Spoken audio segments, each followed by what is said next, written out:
anak-anak yang terkasih, bagaimana kabar kalian hari ini? Semoga kalian dalam keadaan sehat tanpa kurang suatu apapun dan tetap bersemangat untuk belajar matematika wajib yang kedua. Jika minggu lalu Bu Vita telah menerangkan mengenai aturan sinus, maka pada minggu ini saya akan menjelaskan mengenai aturan kosinus. Nah, untuk itu perhatikan baik-baik di halaman 55 pada UKBM kalian masing-masing. Nah, kalau kemarin pada aturan sinus itu ada beberapa kondisi segitiga yang dapat dikerjakan menggunakan aturan sinus. Melainkan sekarang kondisi segitiganya tidak semuanya bisa dikerjakan menggunakan aturan sinus. Oleh karena itu kita membutuhkan aturan kosinus. Nah, untuk itu supaya kita bisa memahami jenis-jenis segitiga apa saja yang bisa dikerjakan menggunakan aturan kosinus, perhatikan terlebih dahulu bagaimana rumus dari aturan kosinus itu sendiri. Nah, di sini saya punya segitiga ABC. Pada segitiga ABC ada dua segitiga kecil. Di antaranya adalah segitiga ABD dan segitiga BCD. Lalu, saya mengingatkan kembali kita harus mengenal komponen-komponennya. Ini ada sudut A, berarti depan sudut A ini adalah sisi A. Berikutnya, sekarang ada sudut B. Depannya, maka ini adalah sisi B. Selanjutnya, sudut C, depannya pasti sisi C. Jika sudah, di sini ada garis bantu yaitu adalah BD. BD saya namai dengan X. X ini dia tegak lurus dengan alas. Maka dia disebut sebagai garis tinggi. Kalau sudah, sekarang ada dua langkah yang harus kita buktikan terlebih dahulu. Yang pertama, saya punya segitiga ABD. Segitiga ABD-nya saya kasih warna merah ya, supaya kalian bisa lebih jelas di sebelah sini. Lalu berikutnya yang ditanyakan adalah cos A. Nah, perbandingan cos apa, nak? Perbandingan cos adalah samping per miring. Sampingnya berarti saya punya AD. Per miringnya saya punya AB. Nah, sekarang AD-nya tidak perlu saya ganti, maka AD per AB-nya saya ganti dengan C. Nah, di sini tetap cos A. Maka, kalau saya ingin menentukan nilai AD, AD sama dengan tinggal saya kalikan silang. C dikali cos A. Ini adalah nilai dari AD. Langkah yang kedua, kita tetap melihat pada segitiga ABD. Pada segitiga ABD yang dicari adalah sinus A. Sinus A, perbandingannya jelas-jelas adalah depan per miring. Depannya adalah BD, per miringnya adalah AB. Maka di sini saya punya BD-nya saya ganti dengan X, per AB-nya saya bisa ganti dengan C. Maka nilai X sama dengan, sini sin A ya, C dikali dengan sinus A. Mudah bukan cara pertama dan cara kedua? Nah, supaya kalian lebih memahami langkah pertama dan langkah kedua, kalian bisa menuliskan pada UKBM kalian masing-masing. Pada cara yang ketiga, yang kita perhatikan adalah segitiga BCD. BCD. Di sini saya akan menggunakan rumus Pitagoras, di mana BC kuadrat sama dengan DC kuadrat ditambah BD kuadrat. BC kuadrat, berarti BC dapat saya ganti dengan A kuadrat. Sama dengan DC kuadrat. DC kuadrat, maka ini yang dimaksud. Di sini saya tuliskan terlebih dahulu. DC sama dengan panjang AC, berarti dia diwakili dengan B. Maka B dikurangi dengan panjangnya AD. Saya bisa menemukan DC. Maka di sini DC-nya yang dimaksud adalah B dikurangi AD dikuadratkan. Kemudian ditambah BD kuadrat. BD bisa saya ganti dengan X kuadrat.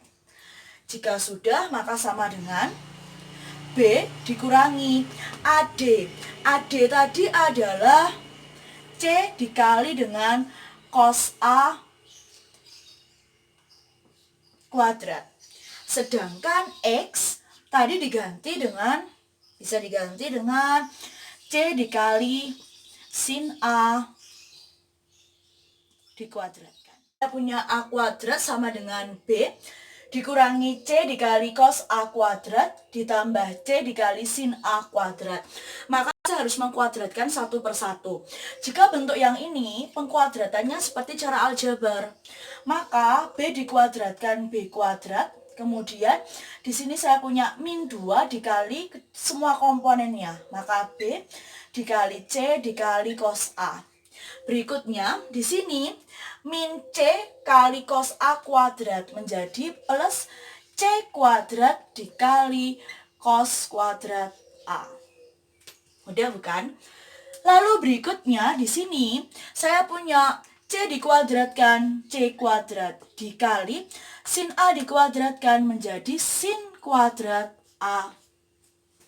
Oke, berikutnya sama dengan B kuadrat min 2BC dikali cos A ditambah C kuadrat dikali cos kuadrat A ditambah C kuadrat. Nah, sekarang sinus kuadrat A ini saya ubah bentuknya menggunakan identitas trigonometri, di mana saya kalikan dengan 1 min cos kuadrat A. Ini dapat dari mana? Ini adalah suatu identitas trigonometri yang sudah dibuktikan.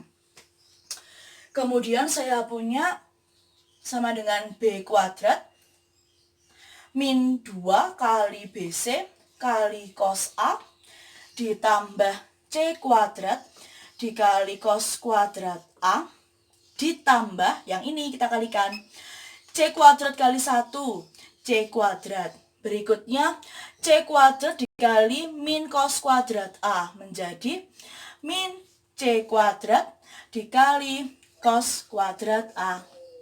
Nah, kita lihat baik-baik. Kira-kira mana yang bisa kita sederhanakan? Nah, bukankah bentuknya ini dengan ini mereka bisa disederhanakan? Nah, baik. Berarti ini dikurangi dengan bentuk ini habis. Maka saya punya B kuadrat min 2 kali BC kali cos A ditambah C kuadrat. Supaya bentuknya lebih rapi, maka dapat kita simpulkan A kuadrat sama dengan B kuadrat ditambah C kuadrat dikurangi 2 kali BC dikali dengan cos A. Ini disebut sebagai rumus kosinus. Mudah bukan? Nah, sekarang ada dua rumus lagi yang beranalogi dengan rumus yang ini. Maka kalau di sini saya punya B kuadrat sama dengan, kita lihat baik-baik. Kalau sini saya punya A kuadrat sama dengan, ini dua sisi yang lain bukan? B kuadrat tambah C kuadrat. Berarti kalau saya punya B kuadrat, maka ini adalah A kuadrat plus C kuadrat, betul? Dua sisi yang lain. Kemudian dikurangi. Kalau ini dikalikan 2 kali panjang sisi yang lain, maka di sini saya kalikan 2 kali AC, panjang sisi yang lain. Kemudian kalau di sini yang ditanyakan adalah panjang A, maka di sini cos A. Kalau di sini B, maka di sini pasti cos B. Mudah bukan? Nah, sekarang satu lagi. Jika C kuadrat, berarti kita harus mencari panjang dua sisi yang lain.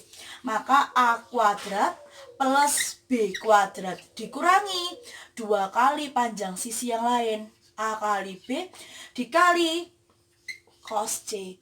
Ini adalah rumus kosinus.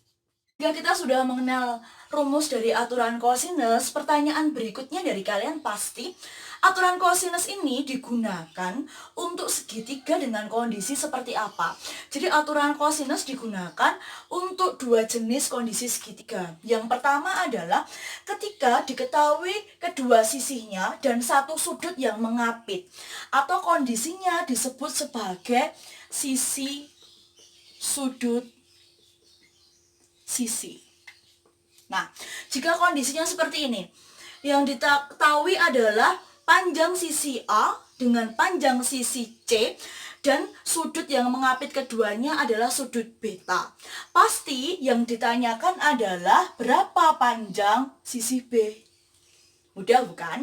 Nah, berikutnya kondisi segitiga yang kedua adalah ketika diketahui ketiga sisinya, yaitu adalah sisi A, B, C. Jika ketiga sisinya diketahui, berarti apa yang kira-kira yang ditanyakan? Nah, oke. Yang ditanyakan adalah besar sudutnya.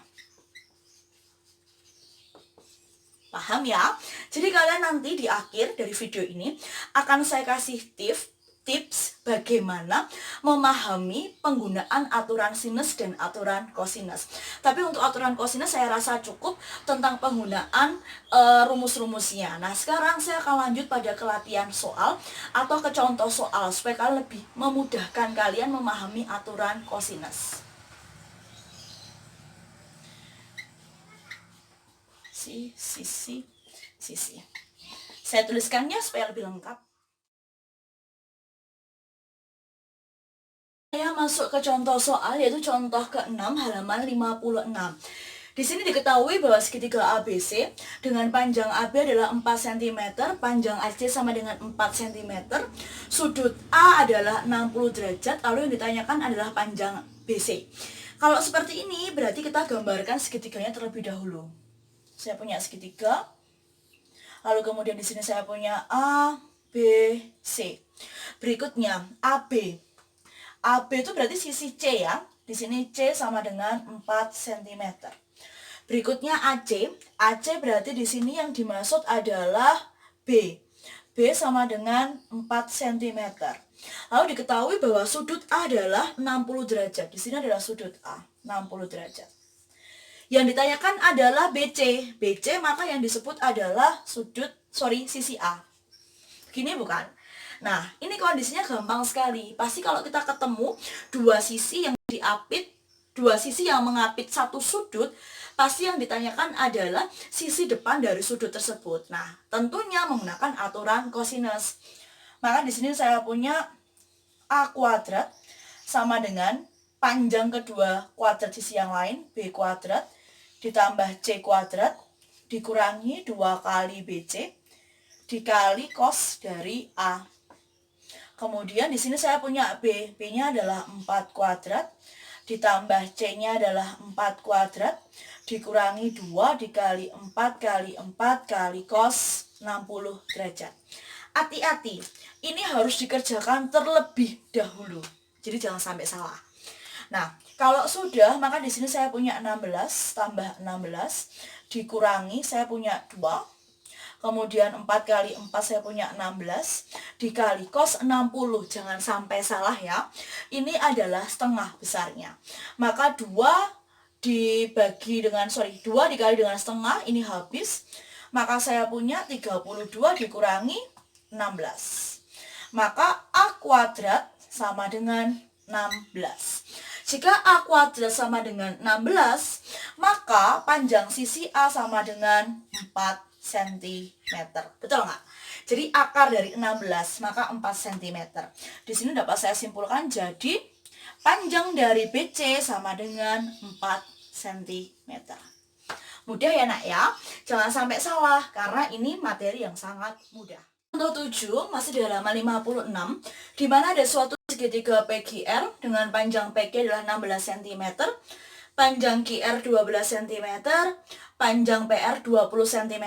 Yang ditanyakan, nah seperti yang dikatakan Bu Vita tadi, jika yang diketahui adalah panjang ketiga sisinya, pasti yang ditanyakan adalah besar salah satu sudut. Maka di sini gambarnya adalah gampang sekali. Oke, yang ditanyakan adalah sudut Q ya. Maka saya gambar terlebih dahulu. Saya punya PQR. Lalu berikutnya PQ 16. Berarti di sini saya punya R sama dengan 16. Bukankah begitu? Lalu berikutnya QR 12. Maka P sama dengan 12. Lalu kemudian PR itu adalah 20. Maka di sini Q sama dengan 20.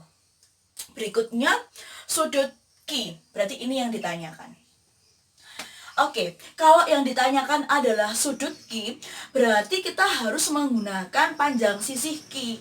Kenapa? Karena mereka saling linier. Jadi kalau yang ditanyakan sudut Q, berarti kita menggunakan panjang Q. Kalau yang ditanyakan adalah sudut P, kita menggunakan panjang dari P. Begitu ya. Maka di sini saya punya Q kuadrat sama dengan P kuadrat ditambah R kuadrat dikurangi 2 kali P kali R dikali cos Q. Lalu berikutnya di sini Q kuadrat, maka saya punya 20 kuadrat, bukankah demikian? Sama dengan P dikuadratkan. P dikuadratkan berarti di sini saya punya 12 kuadrat ditambah 16 kuadrat ya untuk R kuadrat dikurangi 2 kali 12 kali 16 dikali cos dari Q. Bukankah demikian? Lalu kalau sudah, maka kita hitung ya. Di sini saya punya 20 kuadrat maka 400. Sama dengan 12 kuadrat saya punya 256, betul ya? Kemudian 16 kuadrat. 16 kuadrat berarti di sini saya punya 12 kuadrat itu harusnya 144 ya, kebalik. Lalu kemudian 16 kuadrat berarti saya punya 256 dikurangi 2 kali 12 kali 16. Berarti kalian bisa membantu saya menghitung. Ini 2 dikali 384 ya. Oke. Kali cos Q. Bukankah demikian? Berarti di sini saya punya 400 sama dengan ini kalau dijumlah juga 400 dikurangi 2 kali 384. Berarti kira-kira saya punya 768 cos Q. Berikutnya, kalau dia bentuknya seperti ini, berarti yang ini yang saya pindah ruasnya. Saya pindah ke ruas sebelah kiri, maka dia menjadi 768 cos Q sama dengan 400. Kemudian 400 pada ruas kiri saya pindah pada ruas kanan dikurangi 400. Maka Bu Vita punya 768 cos Q sama dengan 0. Nah sekarang kalau ingin mencari besarnya cos Q, bagaimana nak? Oke, pasti sudah ada yang bisa. Maka di sini saya punya cos Q sama dengan 0 dibagi dengan 768. Sekarang 0 dibagi dengan bilangan berapapun hasilnya berapa? 0. Oke. Maka di sini hasilnya 0. Sekarang kalian harus ingat pada sudut-sudut istimewa untuk nilai cos. Sekarang sudut berapa yang nilai cosnya adalah 0. Nah, maka di sini dapat saya simpulkan sudut Q adalah 90 derajat. Karena cos 90 derajat sama dengan 0. Mudah bukan? Oke, jika sudah memahami contoh 6 dan contoh 7, nanti setelah ini saya akan menjelaskan mengenai aplikasi dari aturan cosinus. Silahkan kalian salin ini pada buku KBM kalian masing-masing. Oke, kita masuk ke contoh 8 halaman 58. Contoh ke-8 ini adalah berkaitan dengan aplikasi dari aturan cosinus. Di sini saya bacakan secara perlahan ya, kondisinya seperti apa. Di Samudra Hindia terdapat kapal tempur dan kapal pesiar yang berlayar di lautan lepas. Sementara di bawah permukaan laut terdapat kapal selam yang mengalami kerusakan mesin sehingga membutuhkan bantuan. Lihat ilustrasi pada gambar di samping atau pada papan saya, atau bisa juga kamu lihat pada UKBM kalian masing-masing. Tentukan apakah kapal tempur atau kapal pesiar yang jaraknya lebih dekat dari kapal selam sehingga lebih cepat untuk memberikan bantuan. Nah, sekarang kalau kapal tempurnya di sini, ini adalah kapal pesiar, ini adalah kapal selam. Jarak antara kapal tempur dengan kapal selam itu adalah 7 km. Pertanyaannya, lebih dekat kapal tempur ke kapal selam atau kapal pesiar ke kapal selam? Nah, berarti ini yang harus kita ketahui. Betul tidak? Nah, sekarang kita lihat baik-baik. Di sini ada X, sedangkan X-nya itu sudut depannya 60 derajat yang diapit oleh dua panjang sisi yang lain. Berarti kalau kondisinya seperti ini sudah fix, pasti menggunakan aturan cosinus. Maka rumusnya menjadi X kuadrat sama dengan, berarti di sini saya punya langsung saja ya, jarak antara kapal tempur dengan kapal pesiar adalah 4 dikuadratkan ditambah kapal tempur dengan kapal selam adalah 7 dikuadratkan, dikurangi 2 kali 4 kali 7 dikali cos sudut yang terbentuk adalah 60 derajat. Maka di sini saya punya sama dengan 16 ditambah 49 ya nak ya, betul? Dikurangi 2 kali 4 kali 7 kali cos 60 setengah. 2 kali setengah habis seperti ini. Maka saya punya 16 tambah 49. Nah, ini kita selesaikan dulu yang dalam kurung. Dikurangi dengan 28. Yuk, sekarang. Di sini berarti saya punya 16 dikurangi dengan 28, min 12. Min 12 ditambah 49, maka 37. 37 itu masih X kuadrat. Maka X-nya sama dengan akar 37. Atau kira-kira adalah 6, sekian kilometer. Benar bukan? Siapa X tadi? X tadi adalah jarak kapal pesiar ke kapal selam sama dengan 6, sekian kilometer. Nah, sekarang kita menggunakan logika. Kalau sini kapal tempur ke kapal selam itu adalah 7 km. Sedangkan kapal pesiar ke kapal selam hanya membutuhkan jarak atau menempuh jarak 6, sekian kilometer. Kira-kira yang paling cepat untuk memberikan bantuan pada kapal selam siapa? Oke, kalian bisa jawab ya, tentu adalah kapal pesiar. Nah, dari sini sudah bisa memahami, saya rasa pasti sudah. Kemudian saya lihat di contoh 9.